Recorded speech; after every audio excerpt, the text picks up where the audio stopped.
إيش كله تومي أنا يتصفن تورون كتوم بروان توكو لا جام مسرتي أنا فيديو بيتها دمو عاديو لانتي سياسة تبلت فيديو بيتها أنا فيديو أما كامي جيتو مكانين كيا تزغبان جرتو برجوسا وجنة ناسا بون نمبرا وجنة ناسا جرا دبرم كدو فولا سيلالا جرون كدين كيا برو جل كمان منا كنا سينا جرتاتي ما يسمى كنا سيستاتي منا كنا سيستوبر إيش فيديو بيكاش فيديو بيتي يا سيركم إيش ما كان متى يا رست متى كوي كفيديو غودا نمبا سانو يوت إجاكي سيلالا دندي يا دكوني مسدوكا يا كون كوا مس نيلالا نمازا جرتا برنا تسنر غماليا تنار غارت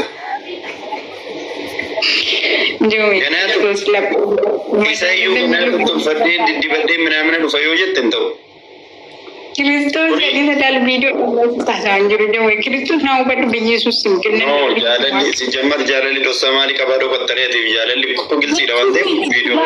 Isa miti baru jauh ko Kristus isa miti. Ungana bisa terbicara Kristus sini. Ani so masih terbicara anjur baru wan beraim berbaca video baiti video balik kerana. Video aja tu Kristus sitti naso dande wa kekinola ugarabbi. Ina saya nanti jemjeri kermat tai video rumah bani itu silala so narakon. Ada kosin. Yesus ini sebab ini kawan. Isi ada koi mende kain bervideo sitti madawa. Dibaca tim itu ya. Dibaca rajuani Kristus dan dia silala anjur ber dan dia. Orang ni video bas ye caji rumah orang gudan. Isne?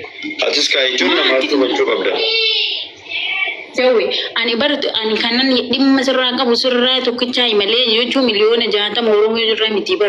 Ini sebar badil di mata kecai mitire. Why? Nambe. Mama. Ande. Ani situ kecai ada bunga milion aja, tapi ada bunga wajah ranci. Ande. Ani mah milion aja, tapi kes anjur mo. Milion aja, tapi kes anjur. Ani mo. Milion shantam sekali, sekali di tanah bayi video.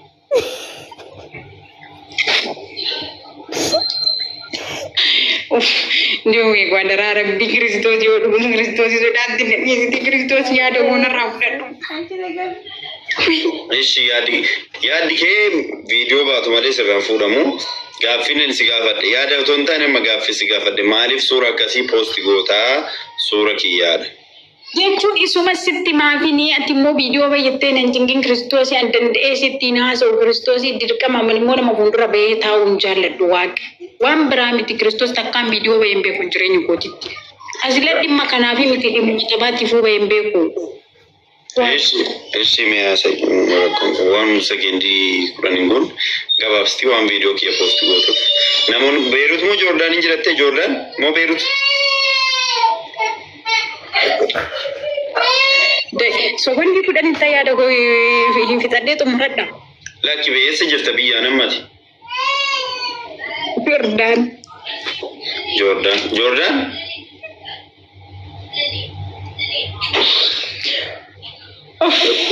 Mahalo Joey, one of the Arabia issue one with Iwadi Masura was the first machine of Gambi and Juma Rago Teresi. Baka family go to kitch at the moment you covered with the kitch. Family coupling you got ask you, no time to meet a video today. Video di dewan TV maka magochun ndenyu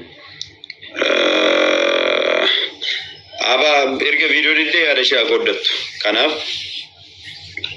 yani wansan nagaru di de Jordani beru walitti do mutab tab gora men kisanu ko link na godai ko link kana kuma kudani ngesani jolle ma do Jesus ko link ma accounting gadi de ma ya dake tasgabbaiti bifa sera kabesa wantan sigafaddu gafi kona lebsi jalqaba ati biyya jirtu Beirut atau Jordan biyyota kana keessa Dubai kan jirta kan nurre commenti da siga gaane biyya esla ta'e jirtan nan commenti akkasiin argaa ture waan ta'eef guys hundi keessanuu taap godha maaliif akkasiin suura akkasii sana fidde eessa akkasitti suura akkasii kana qarabbartee to post goote gabaabsitee nutti muuf jirti jechaadha yaa'u yaada nama mudis qarbi gochuun gaarii miti waan ta'eef hin gaafanna nuttaimtu amma kun duraan argitanii tu goonni baadiyyaa faas turtanii tiijiin nuftee amma in sobdaa mucayyoo kana faana qaamaa wal argite malee akkamitti suuraa akkana ta'a dirqama sumatu wal argee sobdee takkaani nuti nu shawwadaa jirtaatiin aan jette lakkii jedhanii itti mee kanaafuu sinis immoo tasgabboonni tinubanna waan ishiin suura kee post gootuuf immoo ingaafanna jechaadha taaptaap godha kopplingi godha itti fufiyam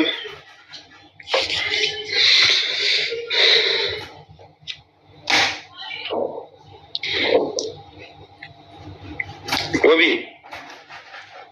Oko.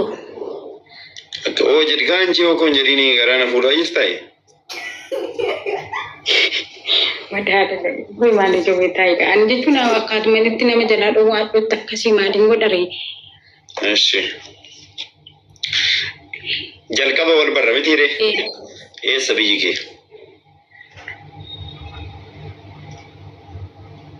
Pergi ko Arsi. Arsi, okay. Arsi bawa mau Arsi lita. Arsi lita. Arsi lita. Sejertam. Jordan. Jordan. Okay, shimali surah ko post gota.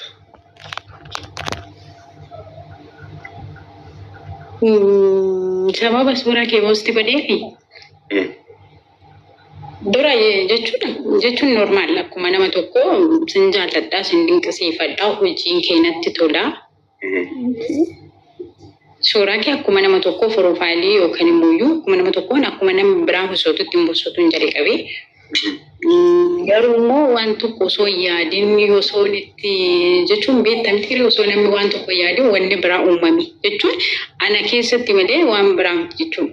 Nama berang beratu sontane anak kesati. Otuma surah profile ragabdu wanti berasatu umam. Surah ke nuru annem bosuta, okani mu profiling goda, aku mana matoko tanan video dan ucapnya cuda. Aku mark itu cuda sanindur.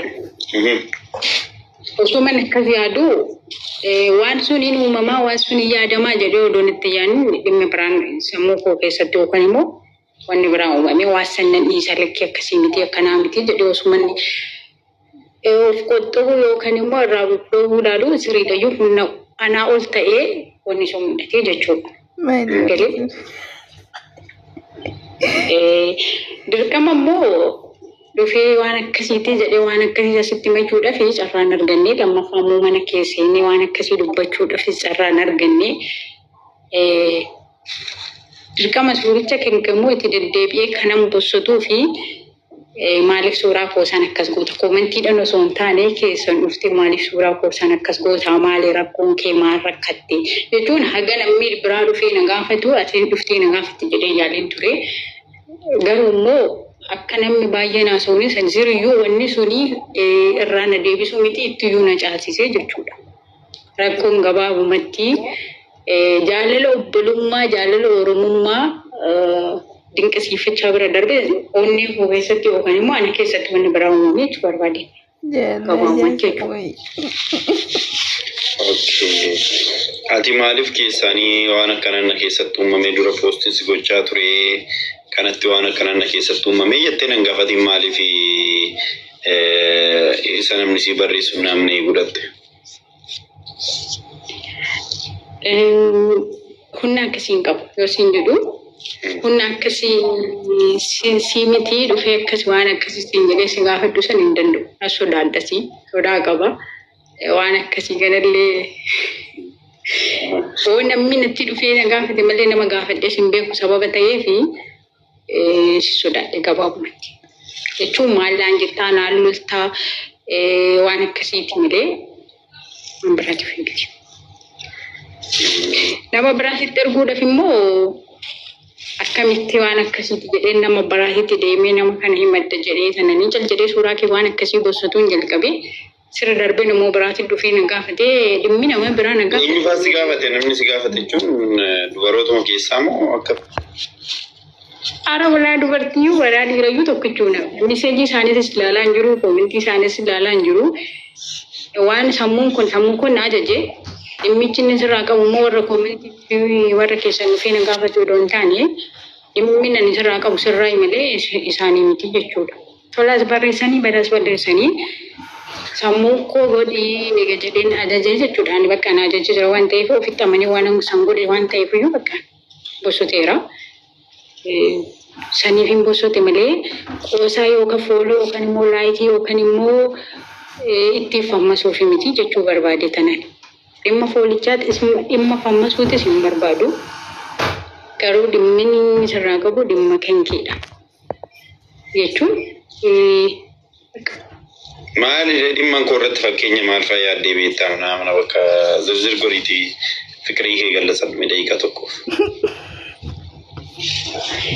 Bakka siin jaalladhe kamaa inni jechuun natti toltee bakka wanni kan kee hundu nama tokko jechuun akka nama tokkootitti jechuun yaadni kan kee amalli kan kee jechuun bakka hinuma fudhattee wanni konkoo fudhattee bakka kan kootii miti kan kee ta'e bakka yaadni kan koos maamni koos dhugiitiin koos yeroo hundayyuu si yaaduu ta'e humna koo ol ta'e bakka humna kootii ol ta'e kan. Inuma fudhattee eessaan geesse fudhadhee. Dawee dhugaa gosaa miti geetaa Kiristoosii nama fakkeenyaaf namni tokko ishiin akkamitti akkas dubbatti intala jechuun jechuu danda'u. Geetan jechuudha namatti waa baasee akkasiin dubbadhu. Garuu humna kooti waan ta'eef gaaffii ati na gaafatteefi malee agarsi mana keenya seensistee agarsi gaaffii akkasii na gaafattee Kiristoosii guyyaa tokko yaadeen beeku. Maaliif?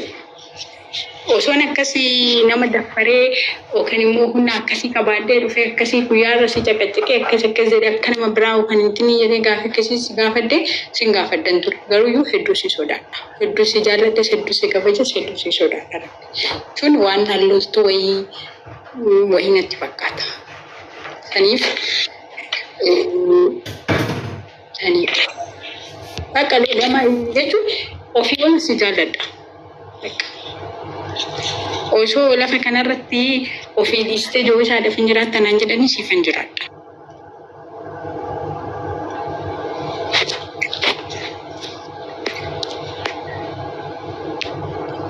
Taarikii dhabba. Askii mee immoo viidiyoo beemi. Anis nama ofii dhiistee yoo irra jiraattu kana ilaaluun qabu.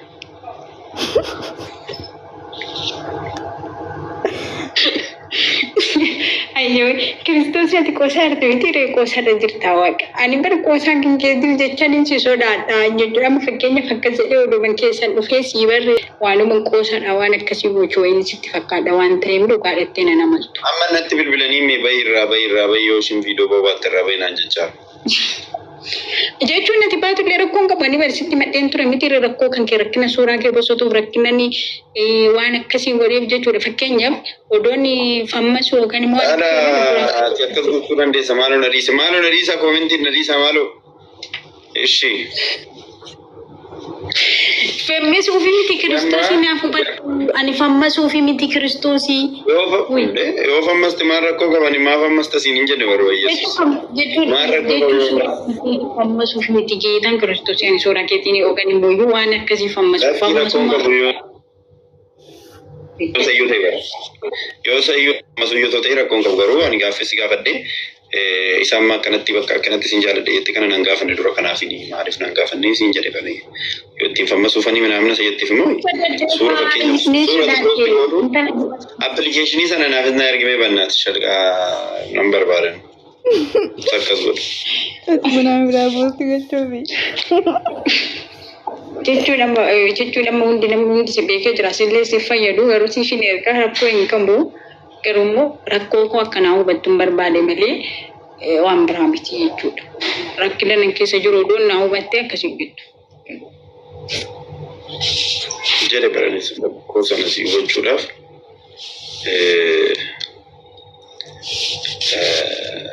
siin hubadha aanan beeka. Garuu immoo ati jalqabaa isa sirratti dhuftee akkas jettu kana maaliif karuma keessa akkas naan hin jennee dhagaaf hin kiyyamne. Isa medisiin jechuun wallaalee miti ijoolleen sodaadhee hin jedhe bara. Ani amma Kiristoosii na galchita jedhees miti yaadan ani liibirratti jirtaaf akka tasaa arge malee na galchitee gaafii akkasii na gaafattaa gaafii akkasiin sitti maddaafii miti geetan. Haa rakkoon qabu himachuun kee suni iftoominaan himachuun kee baay'ee nama gammachiisa garuu. Akkaataa isaa turaan galata ture amma immoo si hubadheera waan ta'eef galatuuf rakkoon tokko hin jiru. Bakka fikiriin mati fuudha beektaa. Achio. Deebiin kana. Maxifoo miti baran ani maxifoo jettee distaa tamma bar hojii madaamii wallaalee dhugaa rabbi. Hojii madaamii wallaalee sin jedhe bara. Maal jettama nyaata? Akka shawwatti hin baay'isne. Dhugaa. Jaarsummaa namatti hirkatti qabdu gaaddisaan nutti maatiin isinii xumurra waan jiru jedha. Jaarsummaa namatti isaan fatti hirkatti. Jaarsummaa maaliif jechuun jaarsummaa maaliif inni sodaadha akka Kiristoos barneessu. Maaliif immoo ijoollee baay'ee biloo goote? Bilooka kan hin godhuu fi ilaalle dhaggeeffadhu kaayuu doonwee bar isa miti. Fakkeenyaaf ati gaafa rakkoo wayii keessa jirtu gaafa dhufee namni qoosaa wayii sitti qoosuu sitti tolaa ishee fakkeenyaaf ati rakkoo wayii keessa gaafa jirtu dhufee ani koomentii kee jalatti waan hin taane yookaan waan si jeequ yookaan immoo waan sammuu kee jedhu gaafa si jalatti barreessu sitti hin tolu jechuun ani kun itti fammasuu